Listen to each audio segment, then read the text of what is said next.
nós. Olha, além de México, Canadá e China, a União Europeia também diz que vai responder com firmeza se Trump impuser tarifas ao bloco, à União Europeia. Vamos trazer para cá o Rafael Cortes, que é cientista político, está aí a notícia. A União Europeia diz que responderá com firmeza se Trump impuser novas tarifas. A Deutsche Welle, essa reportagem produzida pela agência internacional Deutsche Welle, que afirma que até agora a União Europeia havia indicado que esperava evitar um conflito comercial com Trump, que vem citando a possibilidade de criar barreiras contra produtos europeus desde a campanha presidencial. Na última sexta-feira, porém, o presidente americano subiu o tom e disse que com certeza planeja atingir o bloco europeu de 27 nações com novas taxas de importação, ao mesmo tempo que impôs tarifas a Canadá, México e China.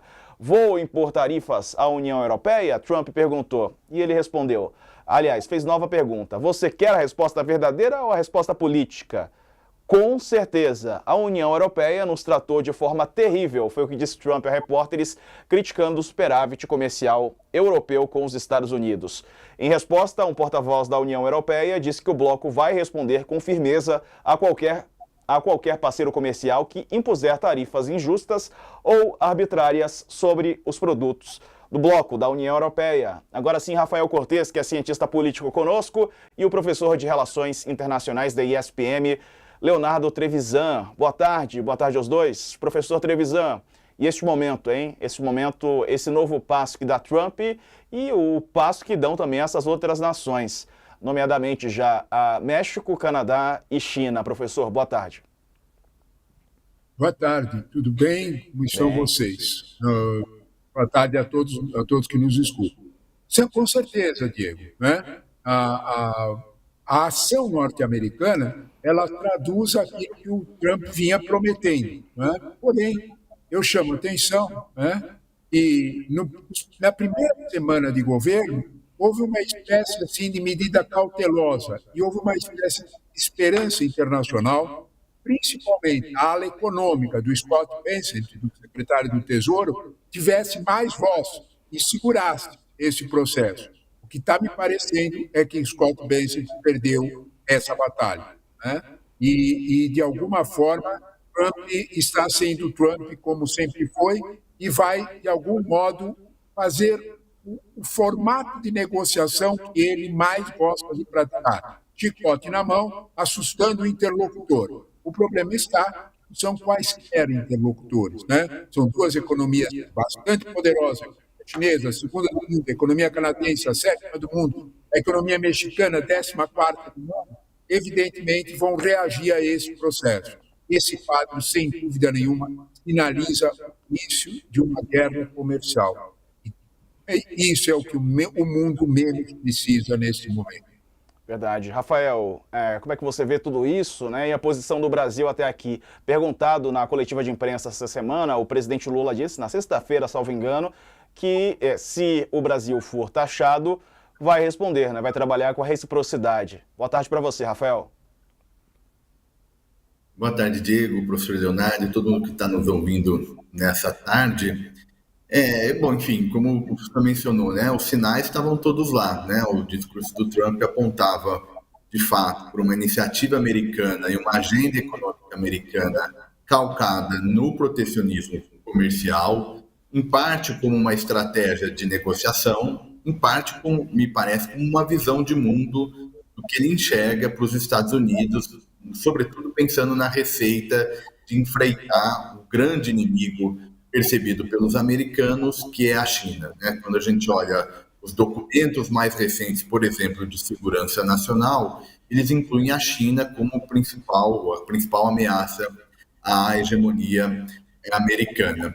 Então, agora esse jogo começou, né? Acho que uma parte dele, a gente pode até ver no futuro algum tipo de acomodação, mas o fato é que a grande pergunta me parece ser: os demais países do mundo, né, vão conseguir se articular e, de alguma maneira, evitar a propagação de uma guerra comercial completa, não só ir voltando para os Estados Unidos, e aí a gente teria, em alguma medida, uma corrida protecionista entre as demais nações, e quando a gente olha historicamente um cenário desse tipo de corrida protecionista, isso nunca resultou em boa coisa, inclusive do ponto de vista da paz, de segurança e outros elementos da ordem internacional. Então, acho que essa é a grande pergunta. A gente vai ter agora essa fase dos países reagindo no curto prazo a esses anúncios do Trump, mas tem uma pergunta de maior fôlego, que é se vão surgir arranjos alternativos, ou seja, o México vai fazer acordo com a União Europeia já veio fazer acordo com o Mercosul, só para dar algum exemplo. E para o Brasil, a gente tem que estar preparado para alguma coisa nessa direção, seja naqueles setores que a gente é superavitário comercialmente, seja pensando nessa estratégia, nesse jogo Estados Unidos-BRICS, que o Brasil é um país importante e que, de alguma maneira, vai ter uma tarefa de equilibrar esses dois pratos e não vai ser fácil com as pressões que o Trump deve fazer. Pois é, estou vendo aqui, e o Jamil informou para a gente aqui na abertura do programa, professor Trevisan, sobre a anexação do Canadá, né? O Trump voltou a defender a anexação do Canadá diante da retaliação do Justin Trudeau. Separei aqui aspas do que disse o Trump em relação ao Canadá. Vou ler aqui no computador. Nós pagamos centenas de bilhões de dólares para subsidiar o Canadá. Por quê? Ele pergunta e responde: não há motivo. Segue o Trump. Não precisamos de nada do que eles têm. Não precisamos de nada do que eles têm. Temos energia ilimitada, deveríamos fabricar nossos próprios carros e temos mais madeira serrada do que jamais podemos usar. Sem esse subsídio maciço, o Canadá deixa de existir como um país viável. É duro, mas é verdade. Portanto, o Canadá deve se tornar nosso querido 51º estado. Fecha aspas, palavras do presidente norte-americano. Bom, até que ponto isso é da boca para fora, até que ponto isso é para valer, professor Trevisan? De alguma forma, né, quando nós olhamos para uma manifestação como essa, tem a expressão muito viva, um chamado, né, de um professor americano que criou a expressão imperialismo performático, né? É exatamente isso. Né? Ele faz uma performance, ele não é um imperialismo clássico, normal, tradicional, com tropas, não. É o imperialismo da comunicação, é performático. Né? Qualquer pessoa de bom senso sabe que seria muito difícil uma anexação à força do Canadá, seria um repúdio internacional, seria uma situação absurda. Mas Trump fala isso. Trump fala e ele conversa com o seu eleitorado com isso de uma forma muito convincente.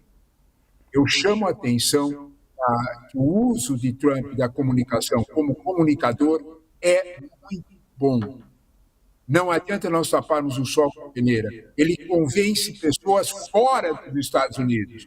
Uma pesquisa recente mostrou o quanto esse jeito de Trump agrada, inclusive a países que, de algum modo, não teriam nada a ver. Estamos falando da Europa, estamos falando até do Brasil, 48% brasileiro. Menos que o caso inglês, por exemplo, que olha para isso com 60% negativo. O resto todos gostam. A maioria, eu quero dizer. Nesse sentido, como é que nós vamos olhar para essas frases de Trump? É comunicação interna? É uma frase, de alguma forma, para marcar posição? É. O que é que isso tem de real? Trump se inclinando dentro do governo para os seus setores mais preocupantes. A frase na Casa Branca, as frases usadas pela porta-voz Carolina Leavitt ontem foram muito graves. A frase dela era de dizer que o Partido Comunista Chinês, que governa a China, fabrica fentanil. Olha, né? Quando nós olhamos para isso e dá subsídio para a fabricação de fentanil, quando nós olhamos para isso, é um perfil de direita dentro dos Estados Unidos muito preocupante. Ele está ocupando mais espaço no Salão Oval. Aquela esperança que havia de que Scott Bessent, o próprio Lutnick, o Howard Lutnick, secretário do Comércio, teriam de conter esses episódios, não são. Aquela análise muito concreta, Diego, de que nesse segundo governo Trump não há adultos na sala, me parece cada vez mais real e cada vez mais preocupante. Pois é, está pendendo para a extrema, né? Para a ultradireita, não